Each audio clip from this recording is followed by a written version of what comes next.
I was just, I was just shocked that she did it. Cause I told her I was gonna do it, but look, she ended up doing it. How old were you then? Oh, About 17, 16. probably 16, cause it happened a little bit shortly after I got into the foster home. Okay. So after I ended up leaving Bartlett and getting into the foster home. But that's what happened with that. And I remember this one particular day that I wanted to go see my mom, and I asked my foster mother, could I go see him? And she had her son to take me to the Cook County jail. And I went to go see my mom, and I saw her behind that partition glass. And you know, I just cried. But I was glad that I made that decision to go see her, because a few days later, she had a brain aneurysm. And my auntie took me out there to go see my mom. She was out in Tinley Park at that time. And I saw my mama in the condition that she was in. Yeah. They cut all her hair off, and she had an incision in her skull. Her nails wasn't cut. She was a little bit disheveled. It really wasn't too, she wasn't really kept the way I, would prefer to be at that time. So I told my auntie that I'd never come back.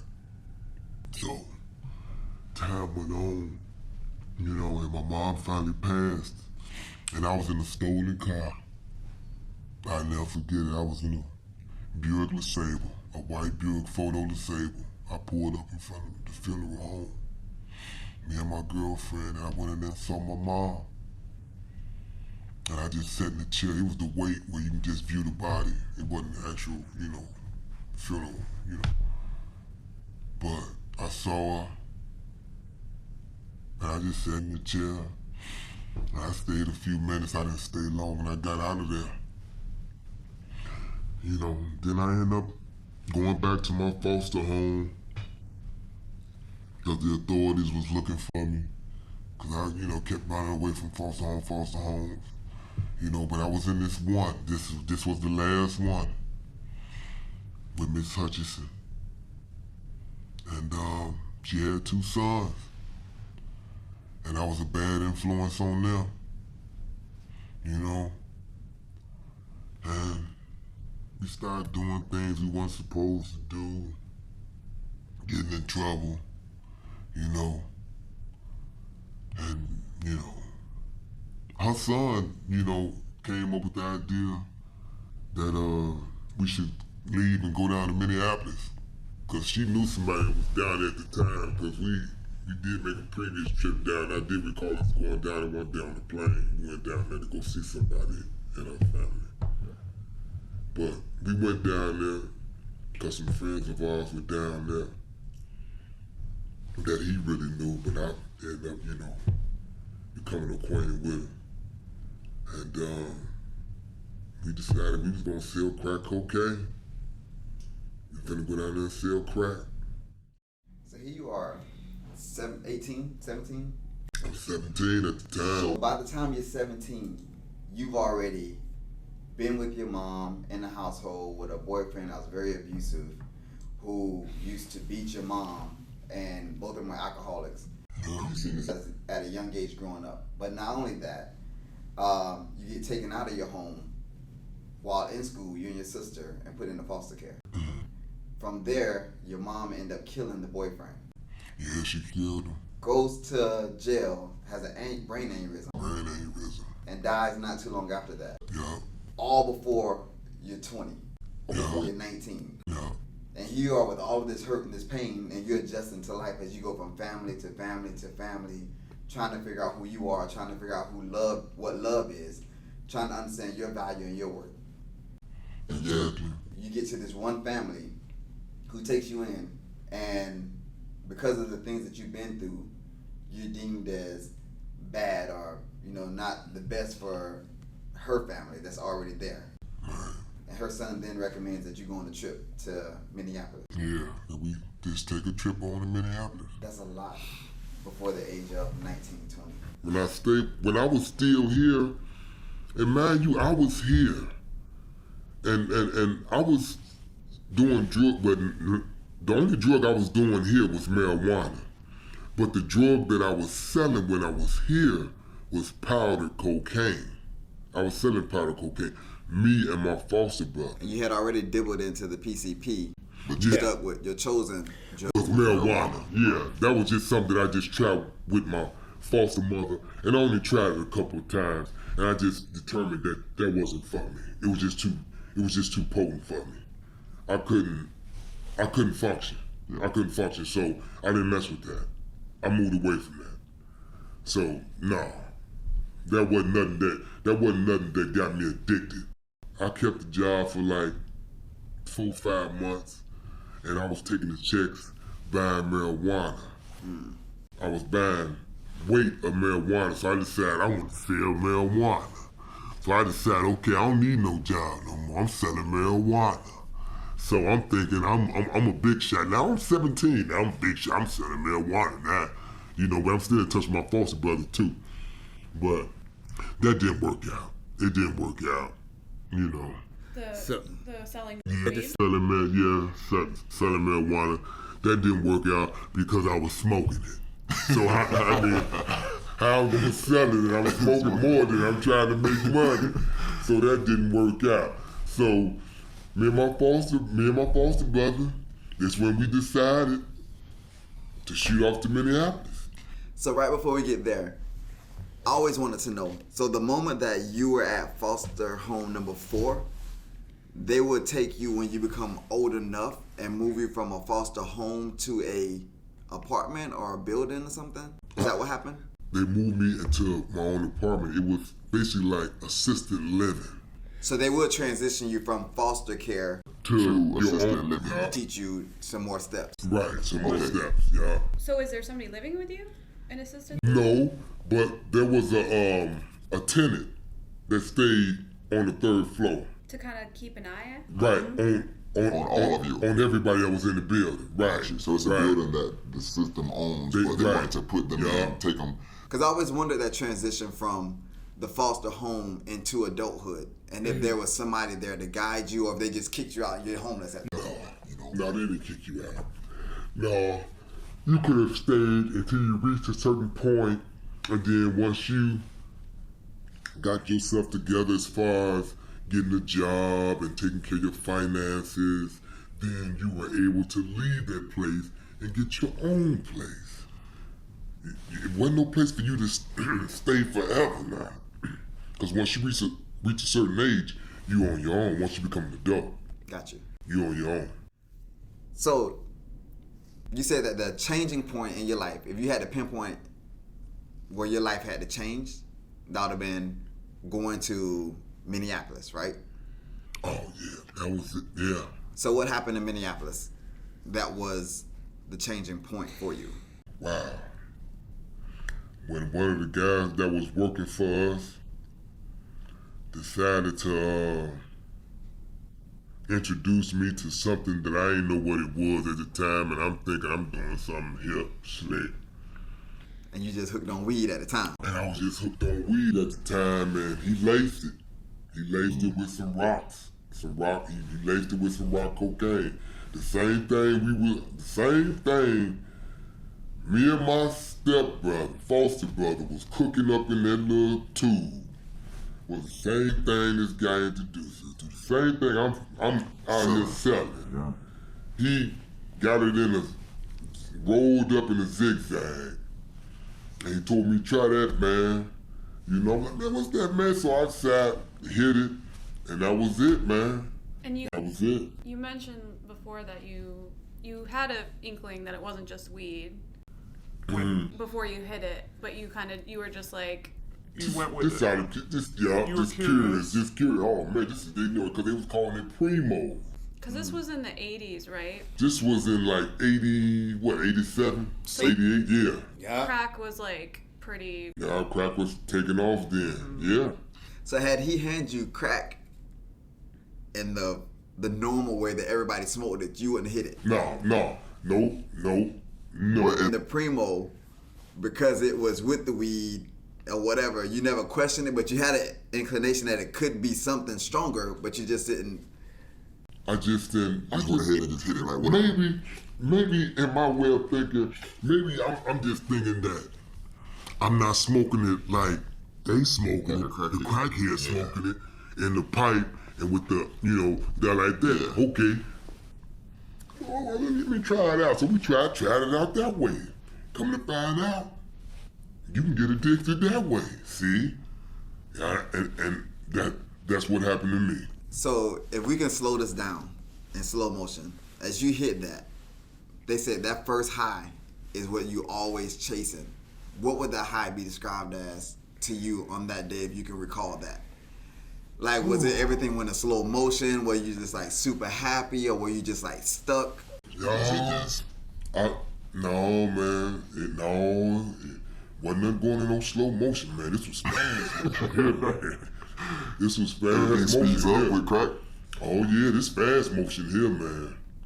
I was ready, man. I was ready.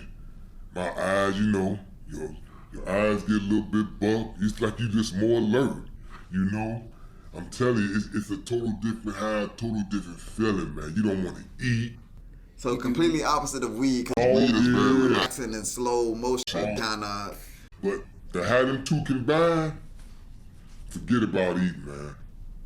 Forget it. Forget about wanting to eat, man. So crack. That's why the crack. Why we pick at them and say they're crackheads, because they're so skinny. Because they will put everything else over eating. That crack becomes a top priority. That's it. Sleep don't matter. Like reputation. Cause they Do do anything, as you said, for the crack. For the crack, man. And we were, and I was getting to that point. I was at that point, man. And I didn't want to get trapped down there in Minneapolis with no place to stay. So I ended up coming back. How long were you there? Oh, man. I stayed there for about a good 2 years and some months. I stayed for about a good 2 years and some months. Yeah. How long after you fell into the addiction were you, like, how long were you there when you were smoking? Oh, man. Because we was there for, out of them 2 years and them months,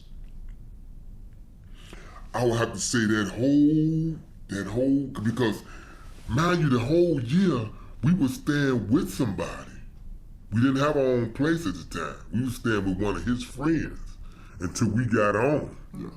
And then we ended up getting one of the older guys that was selling for us to get an apartment, which what they call now a trap house. Yeah. So that's what happened. And we stayed there, and did what we had to do there. And we stayed there for some time until now I'm in my addiction. So is your cousin or your foster brother in the addiction also with you? Oh yeah. So both of y'all are getting high off the crack. Yeah. So at any point, did you change it from the Primos to just crack? No. You just always stuck with the Primos? Always kept it Primos. Always. Because that's what I was introduced to and that's what I liked it. I liked it, that particular high. You know what I'm saying? So that's what I chose. Rather, it was with the marijuana. Then I switched over to marijuana. And then I would do it with a cigarette, with tobacco. Oh, you can do it. Oh yeah. You can take a Newport, get the top paper, roll some of the cigarette up out of there, and put the crack rock on there, roll it up. So I didn't. Oh yeah. So how long would this high last? A typical high from that, because I know that I've heard that crack itself high don't last that long. It don't. That's why you keep going more and keep more. going back and get more and more and more and more. Yeah. It didn't last. So with the weed combined with it as a primo, does it last longer? No. No? Or the cigarette is still the same? No. It's like you really don't even. It's like the weed. It's like the weed is like not even. No. It's like the weed is non-existent. Almost like the cigarette. Right. It's like the crack is the dominant ingredient. That's what it did. That's what it did to me. And it just, sent me into a spiral, man. So I come back to the city thinking I can make it. I go stay with my sister. What was making it? thinking that I can, Because you've already had stacks of money at that place in Minneapolis, like counting out $15,000-$20,000. yeah. So that isn't making it. Well, yeah, but at the time, mind you, I'm still on drugs, so that money going quick. And a lot of that money, we splurged that money. We splurged the money, did a lot of other stuff with that money. So a lot of that money wasn't even there like that no more. We were still trying to re-up and still buy packages, but we still smoking, see? So it's not working.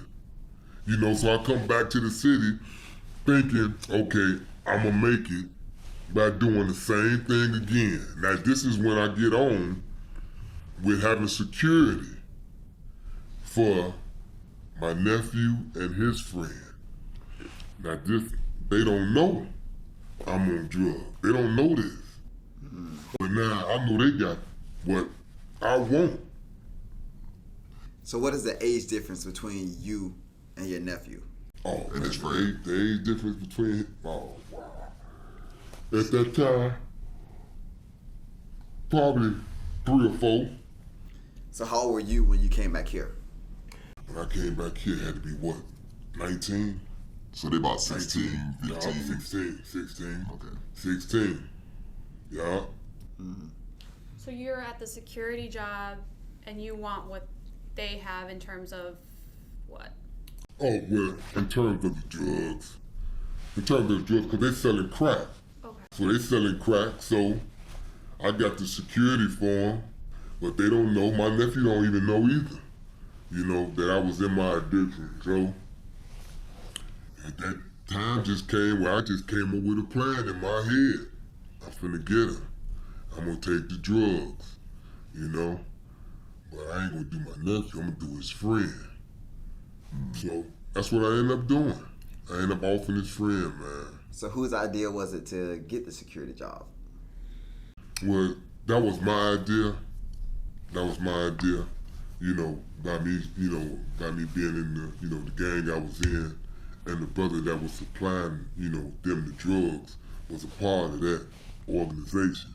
So he let me get it, and the brother that I ended up knocking off was a part of that organization too.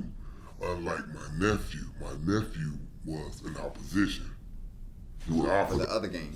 He was under the fin. That's a different, but that was his homie. That was his best friend. And I took him out.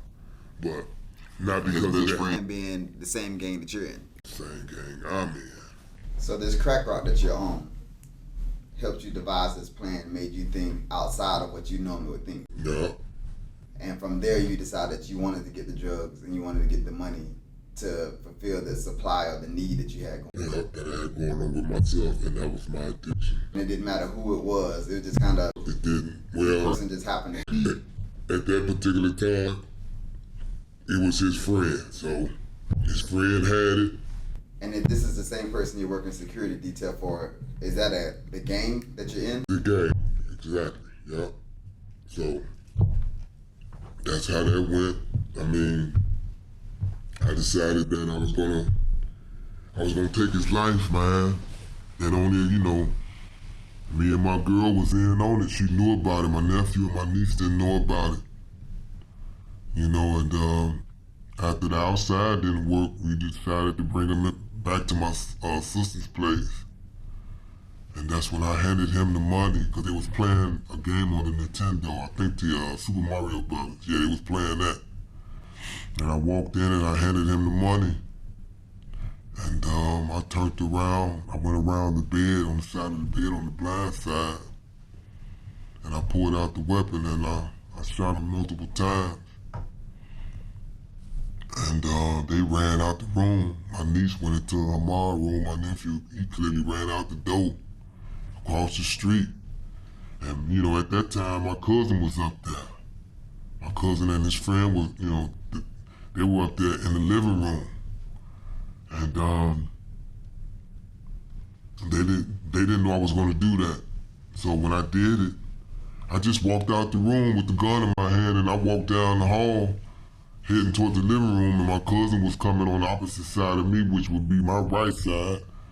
And he held his hand out, you know, and the way I took it was as if he was trying to say, well, you know, cuz, give me the gun, man, don't do nothing else. So I handed him the gun, and I just proceeded to the living room. I didn't turn around or nothing. I just went to the living room.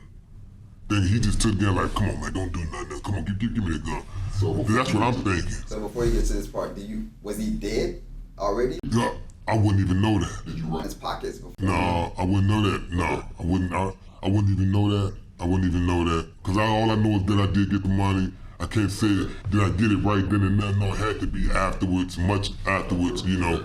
So, but I went to the living room and I heard a pow. And I found out that my cousin shot her. And I turned around, I'm like, what did you do, man? What the hell is you doing, man? And he was like, oh, man, I just shot him, man. I shot him, too. And I was like, cuz, give me the gun, man. What is you doing? So I told him to leave. And he left. Him and his friend left. And me and my girl, you know, we had to dispose of the body. So I came up with an idea, had to get rid of the body, so we took the body downstairs.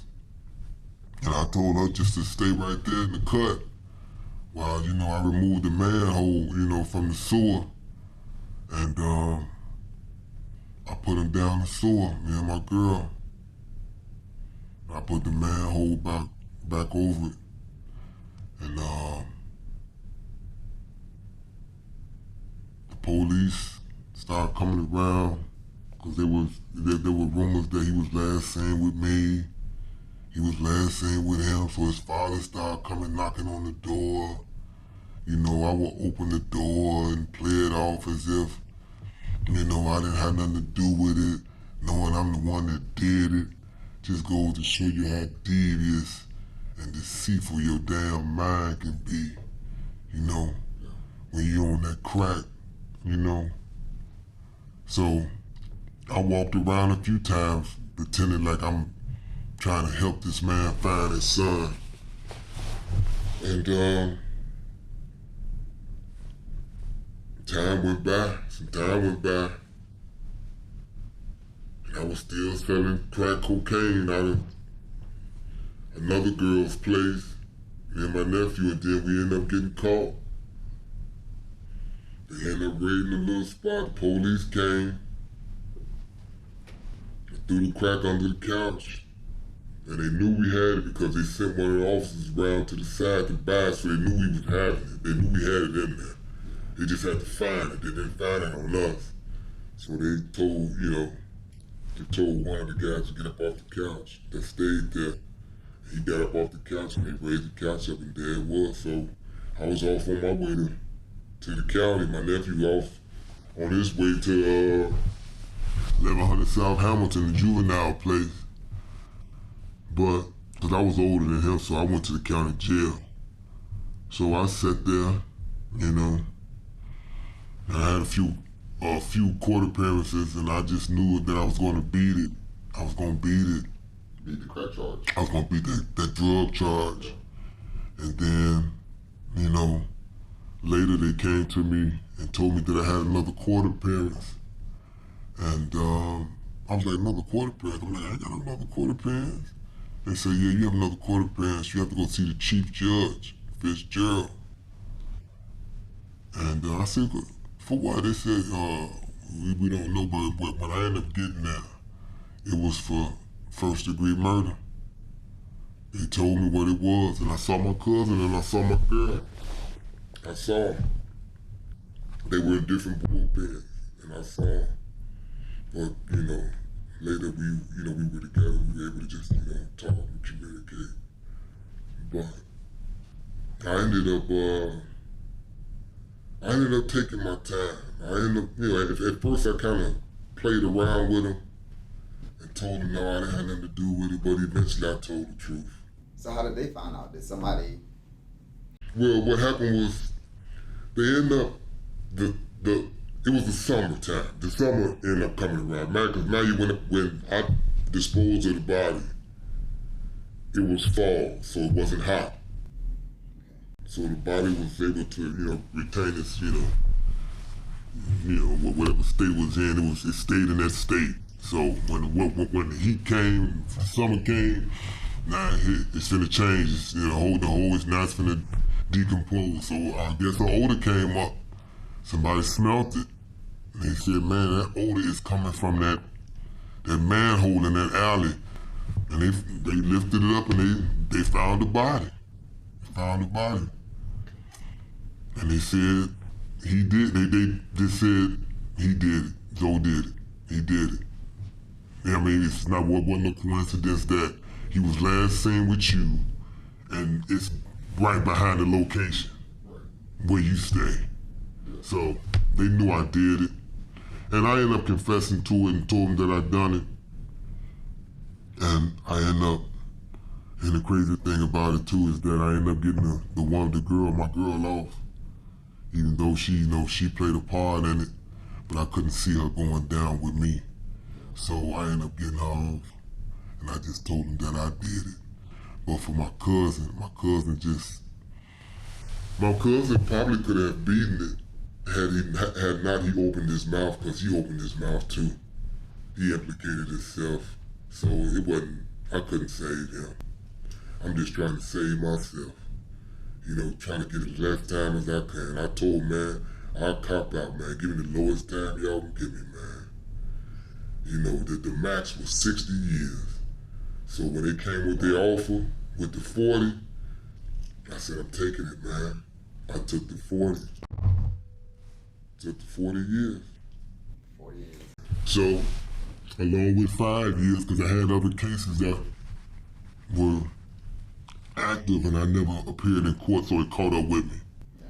So they ran that time with my 40 years. So I ended up doing a little bit more than 20-something years in prison. But in that time of me being in prison, I kind of found myself in prison. I had a few nightmares about it that I can't too much go into detail about because I can't even remember it. But I know I had a couple of nightmares about him. And I even asked, when I was there, I asked the Creator to forgive me for what I done. I asked Yahweh to forgive me for what I done, because I wouldn't have done that had I been in my right mind. I wouldn't have done that. I wouldn't have done that. I wouldn't have done that to that young man. I wouldn't have done that to them, because he didn't deserve that. He didn't deserve that. He didn't deserve it. He didn't deserve to lose his life by me. But, them damn drugs had me. And it just altered my way of thinking, so that wasn't me. That wasn't me. That wasn't me. I know in the physical sense, yeah, I did it. Yeah, I did it. But in my state of mind at that time, that's not me. That's not who I am. I wouldn't have done that. I just wouldn't have done that. And he had to do it, so that's what I did at the time. But, ended up doing all those years in prison. I accomplished some things while I was there. I ended up getting my GED. I took a few courses in philosophy. I took some other courses. Took a couple of AA courses too while I was there. I just to have something, just to say I did it, But I did it though. But with that, me and Cleary were just talking a few weeks ago about how a jail is supposed to be a place of rehabilitation, where they could, help restore you and bring you out as a better person. But from what I'm hearing from you, it's definitely optional.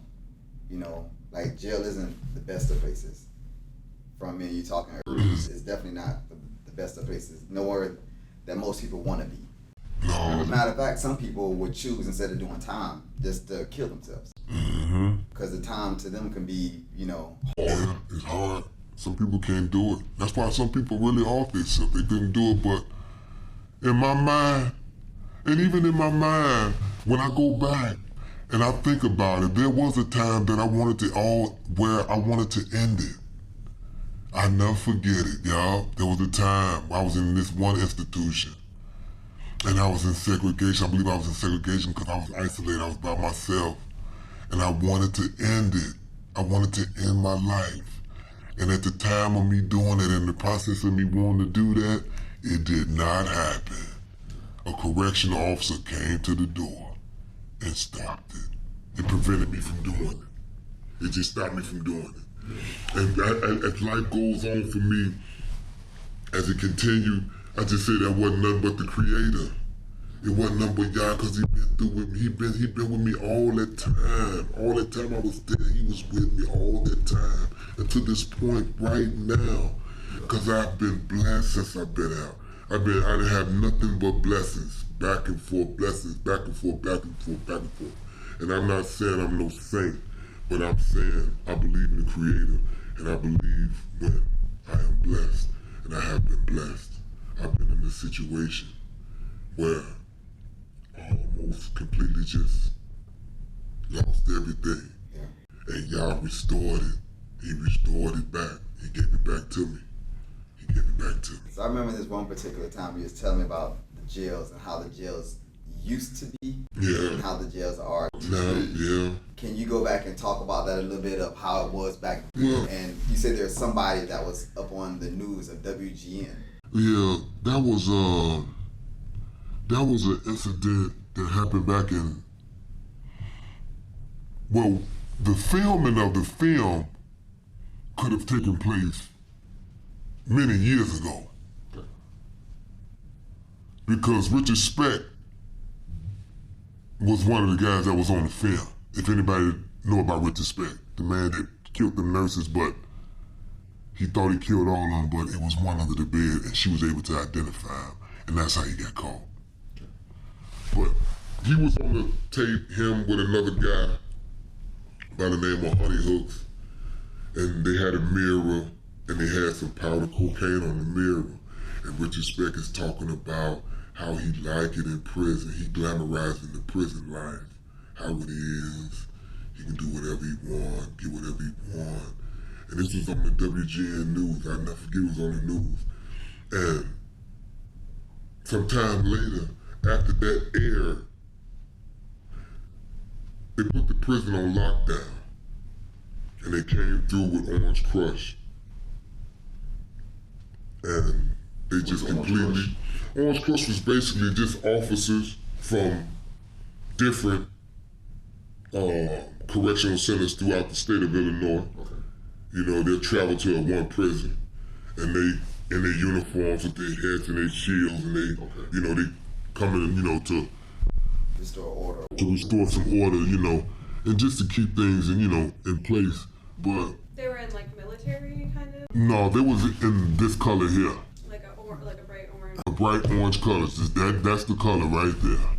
Yeah. So, I mean, back then, you know, the gangs ran the prisons. You know, the gangs ran the prisons. When I first got there, they asked me what I was. You know, I told them, and they went out their way to put me in the cell with a guy that was a member as myself. I didn't go in the cell with a guy who was considered an opposition, that they're called. Yeah. You know, so the gangs had control of the prisons. They had the prisons. You know, they was paying off officers. You know. You said this is 80 what now? No, now this was, I come into the prison system in 90. Okay. You know, but I'm talking about guys that was there before me that had C numbers, A numbers, N numbers, that been there, you know, 50s, 60s, and the 70s, and the early 80s. Okay. But it was much different, man. Much different. I'm pretty sure it was much harder on them guys back then than it was on me, for those who went through that system, man. You know, but so the gangs ran the prison, they had the drugs in there, right. The clothes and chains. Yeah, some of them guys, especially, you know, the guys that were really, you know, considered shot callers, you know, they really, you know, had the clothing and the jewelry. They had cell phones and stuff like that, you know, drugs and stuff like that. They were more, you know, they had access to stuff like that, you know, sexual favors and, you know, things of that nature. You know, you're pretty sure the guards was bringing in the drugs, you know. Was there a moment where you felt it shifting from that, or do you think it's kind of still the same? No, it didn't change dramatically. It has changed dramatically. So after Orange Crush came through, Oh, it has changed. It's changed. There's no you get to go in the cell with a guy that's in the same gang you're in. There's none of that. The administration, whatever cell they assign you to, that's the cell you're going in. They don't care what case you have. They don't care who they put you in the cell with, what his case may be. He can have natural life. He can have 150 years. You can have 3 years to do. It don't matter. You going in that cell. That's just the way it is. You got everything to lose. Yeah, and he really has nothing to lose. So that's just the way it is. It ain't none of that, you can come in and have it your way. None of that. It's, that's just the way it is now. The food, 3 meals a day.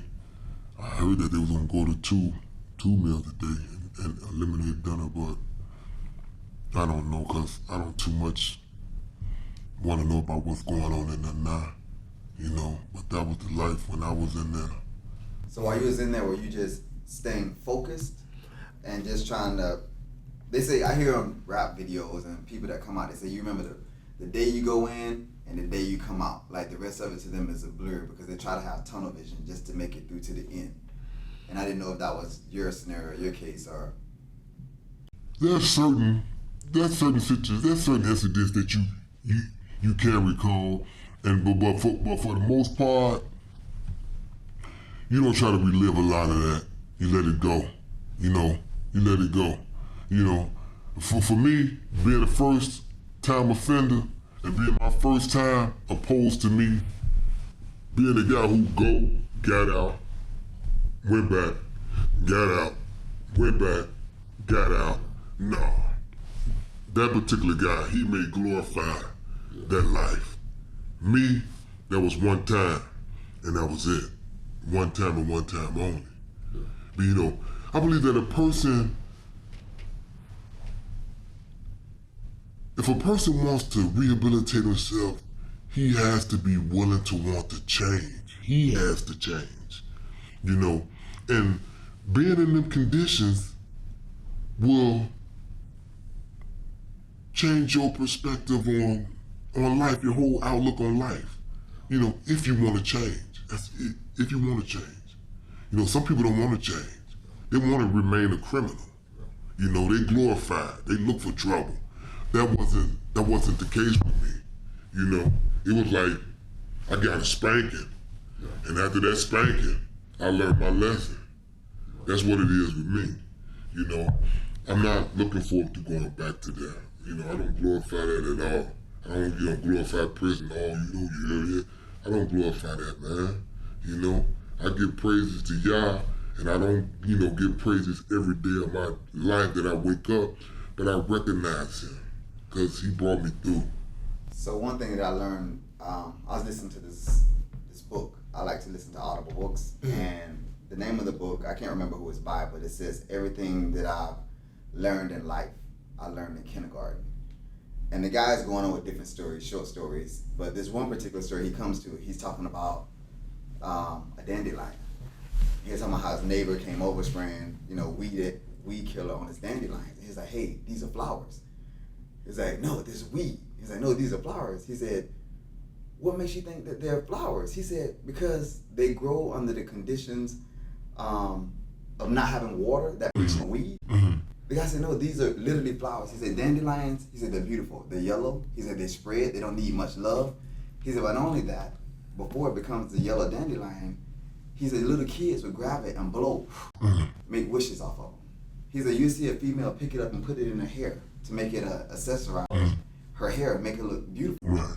He's like, not only that, he's like, people make tea out of it. They make wine out of it. He's like, what determines it being a weed or a flower? And you said something that was very key, perspective. When you look at it as a weed, I've always looked at them as weeds. They're in the yard, you got spring. You take over your yard and they're weeds. But once I heard him say that, my perspective changed and they became flowers. And me and you were talking previously, and you told me about how the jail system itself, is bad in there, but there are some good things. you told me about the potential and the men in there that have some gifts. You want to reiterate on that? Yes. I recall I was walking down the gallery. They call it the gallery in the maximum penitentiaries. The way they're stacked up on top of each other, odd and the even numbers. But I was walking down the gallery this one particular day, and I looked over on my left, and I saw this brother in the cell, and he had this canvas, and he was drawing on the canvas, and I looked at it, and he was drawing this African, a picture of this African, and then he drawed it. I mean, the hair, it was so detailed, and the spear, he was holding the spear, and I was just in awe when I saw it. And I was like, man, that is nice, man. That is a nice picture, man. And I was like, man, you can really draw, man. You know, and I can't really recall what his comment was after I made mine, but it was just so, it was just so nice, man. And I just met so many different brothers, man, who can braid hair. And these brothers were, you know, they weren't homosexual, some of the brothers that I met in there. Some of them were, some of them wasn't. But the brothers that, you know, that were heterosexual, they had talent, they can braid hair, man. They put all type of designs, they can cut your hair. You know, they was into making cards and drawing, all type of stuff. They would take stuff and knit stuff and make little shoes out of back then when they were allowed to smoke cigarettes. They're not allowed to smoke cigarettes now. But when they was allowed to smoke cigarettes, they would take the paper from off the cigarette and make boxes out of the paper. We'll make a box and we'll say it's a jewelry box, or make little baby shoes out of cigarette paper. And you know it's cigarette paper because you see it. You see the Newport or the Cools on it. You be like, man, this is creative. How did you? You know, but it's some very creative guys there, and a lot of their talent has just been wasted, you know. But there are some creative guys in that place, and women. I would say women, even though I haven't been in no women institution, but I'm pretty sure if it's the same thing in a men's institution, it's the same thing in a female institution. Yeah. Believe that. So there's, like you said, perspective on if you're a weed or you're a flower. And in the process of you becoming that flower, you told me that you started reading more. yeah, As you was reading, you developed some favorite quotes, I think is what he told me. yes. Clearly definitely loved some of the quotes that you were saying. Well, these two quotes really stuck out with me, and one was by Albert Einstein, and he said in that quote, he said, the significant problems we face cannot be solved by the same level of thinking that created them. It's not really a hard quote to really understand if you just listen to what he just said. He said the significant problems. So whatever problem you're facing that problem because you are not willing to change your way of thinking. And that's how you begin to face the problems that you encounter. If you change your way of thinking, there's no problems. You won't have no problem. Just change your outlook on life and just change your thought processes, and you'll be fine. The significant problems we face cannot be solved by the same level of thinking. You ain't gonna solve no problem by the same thought that created the problem. So you have to change your way of thinking. Here's another quote he said to his son. And he said in his other quote, the world is like a bicycle.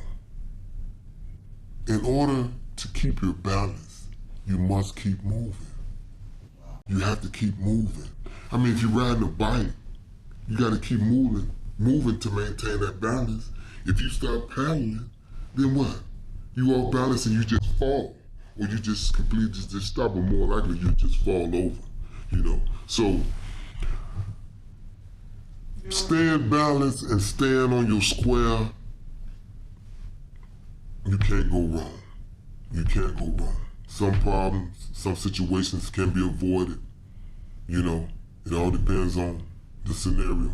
But if you know that you can avoid it, it's best to avoid it because If you do something and you make the wrong action, you're gonna suffer for your consequences. I mean, just as I suffered, I paid my price. I've done over 22 years in prison. So, I mean, I'm not going back. I'm not going back. I'm not going back to that life. And I wrote some poems and I sent them home and my family never received them. I sent books home and my family never received them. So they told me that just told me that the guys who were supposed to send the stuff out, they didn't send it out. They kept my stuff. You know, and I wrote some poems about a woman. I just can't even remember. I can't even remember. It was a nice poem about a woman. About a woman sent what I miss in a woman. Because when you out here, you take for granted a lot of things. You take for granted. And when you get in that place, you think about all the things you took for granted when you was out here. And when you get there, you say to yourself, man, if I'm able to get back out, some things I'll do differently, and I won't do this no more. And you know, that's how I feel. There were certain things, you know, that's how I feel about certain things in my life.